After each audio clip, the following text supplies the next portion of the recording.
You ever have one of those moments where you step outside, blink at the sun, and realize your life's just turned into a full-blown episode of Are You Kidding Me?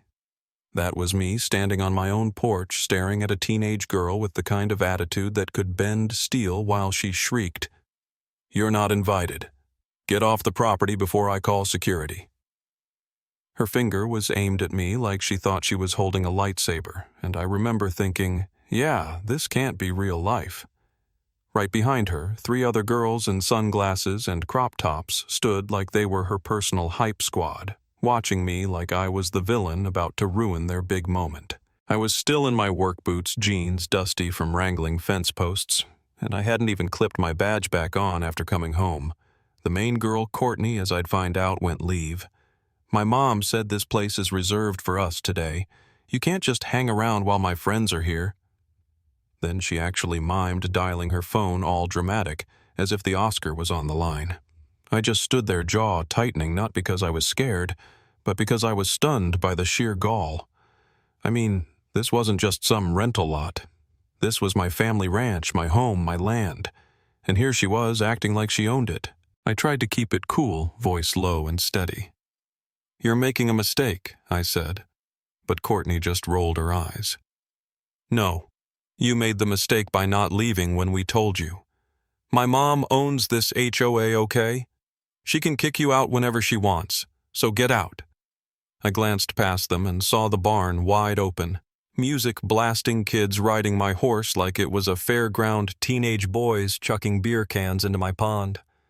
Folding tables littered with snacks, red cups everywhere. They'd taken over the whole place and didn't even know who I was. Before I could get another word in, my phone buzzed. Deputy's name on the screen. I ignored it because right then the only thing that mattered was standing my ground against this brat and her little crew. And then she shoved me. Not hard, just enough to knock me off balance. That was it. Something inside me snapped. I straightened up, clipped my badge to my belt, nice and visible, and gave her a look I usually save for people I'm about to arrest. But before I could say anything, a black BMW screeched up the driveway. Cue Karen. Yep, her real name stepping out in giant sunglasses, purse swinging like she owned the state of Texas. "Well, well, well," she said, voice all sugar and poison. "Look who decided to show up." I told her, "Came back early," arms folded. Karen waved her hand like she was shooing away a fly. "No worries, we're just having a little gathering for the kids. You weren't using the place anyway." I shot back. I wasn't using it, but I certainly didn't loan it out. She smirked. "Don't be petty. The kids are having fun. It's just one day. That's Karen for you. Always above it all." Then right on cue, Courtney jumps in, "Mom, this weird lady is bothering us. I told her to leave, but she won't go." Karen didn't miss a beat, turned to me with a straight face. "I'm going to have to ask you to leave Madison. You're upsetting the children." And that's when Courtney, getting desperate, called 911 right in front of me. Loud, dramatic. "There's a strange woman trespassing on our property and she's acting super aggressive. I think she's dangerous."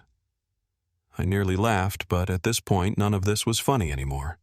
So I reached down, grabbed my radio. "Dispatch, this is Chief Madison. Got a situation at my residence.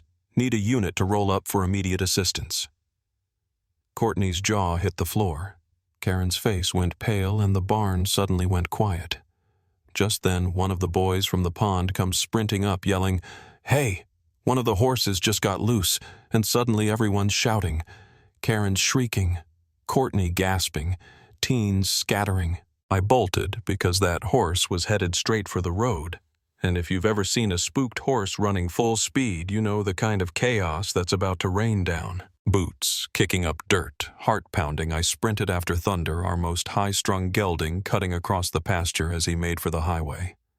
The fence was busted, bike leaning against it. Latch knocked loose. "Thunder, whoa, boy!" I yelled, whistling. He paused, then some kid waving their arms scared him further. He veered right toward the main road. I saw a pickup coming too fast, my brains screaming, "This is it!" But I flagged down the driver. He slammed the brakes and thunder skidded on the asphalt, barely missing disaster. When I caught my breath, the driver stuck his head out. "You okay?" "Horse belongs to me." "Sorry for the scare," I panted.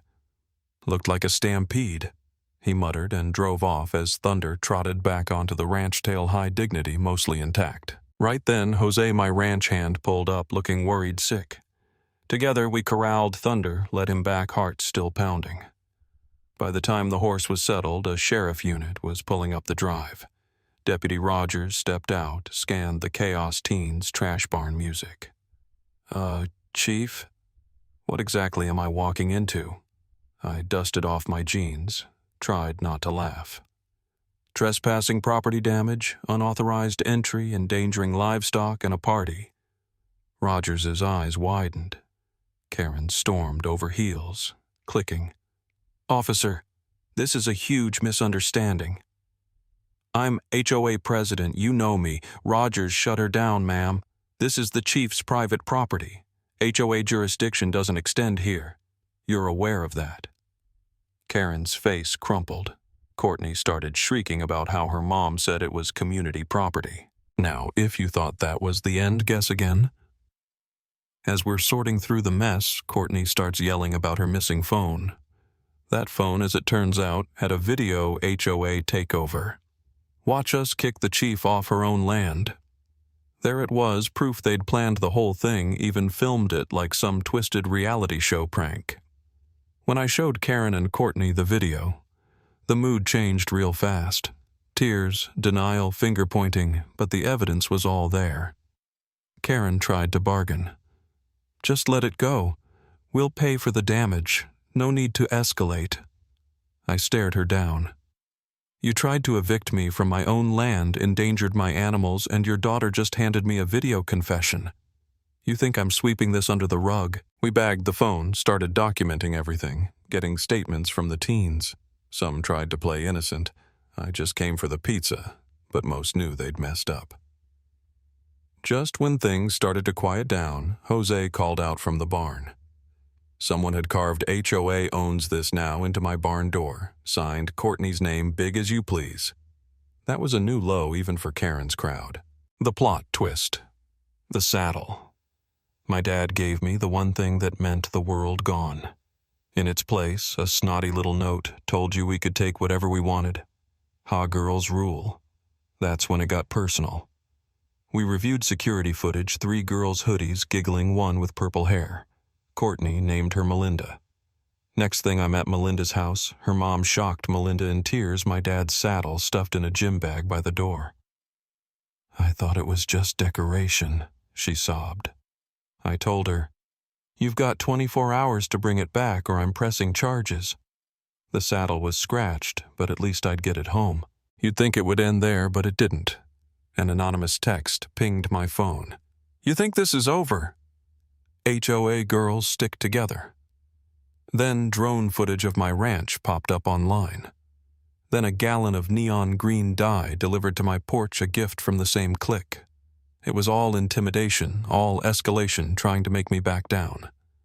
But I don't rattle easy. I called an emergency town meeting, packed the place with neighbors, parents, and board members. Played the videos, read the texts, exposed the whole ugly truth. By the time I finished, Karen was in tears.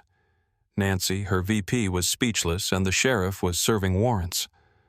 The room turned, neighbors nodding, clapping, some apologizing for looking the other way.